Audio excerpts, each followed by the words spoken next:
Thank you. Good evening. Welcome to Thursday's Look North. On the programme tonight, stopping terrorists, drug smugglers and people traffickers. We go behind the scenes of a major police operation to stop coastal crime. Tonight, the major police operation to stop terrorists, drug smugglers and people traffickers entering the UK through Yorkshire's coastal towns and villages. It's called Project Kraken and involves special branch officers working with the Royal Navy, Coast Guards, Customs and inshore fisheries. 40 miles of Yorkshire coastline are policed and on average 25 suspicious incidents a month are being investigated. Now, latest figures show that in 2013 there was a 47% increase in the number of potential victims being trafficked into the UK, with 50 cases in Yorkshire alone. The UK Border Force says drug seizures were up by 50% in the first half of last year. Ian White's been talking to officers involved in the operation. Another lovely day by the seaside. Yorkshire's beautiful coastal towns and villages are a magnet for thousands of boats and visitors. But not all are welcome here.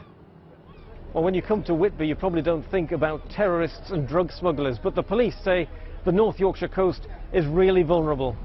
I joined an inshore fisheries patrol to find out about Operation Kraken and spoke to the special branch officer running the operation. So sensitive is his work, we can't identify him.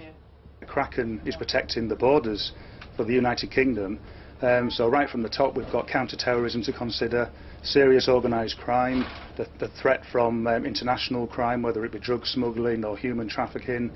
Organised gangs involved in the most serious crimes don't want to use ports like Dover or Hull to enter the UK. Instead they look for an easier option. But now different people working on the Yorkshire coast are being more vigilant, looking out for anything out of the ordinary.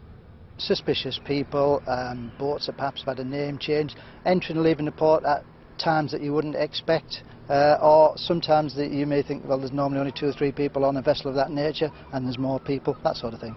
We've had one incident here at Whitby where an individual was arrested in a small vessel following information that had come from the community about suspicious circumstances, and he was arrested with 5 kilos of cocaine. And subsequent seizures from that individual led to £80,000 in cash. Police and Border Force staff were on the streets around Whitby Harbour today to tell the mariners what to look out for.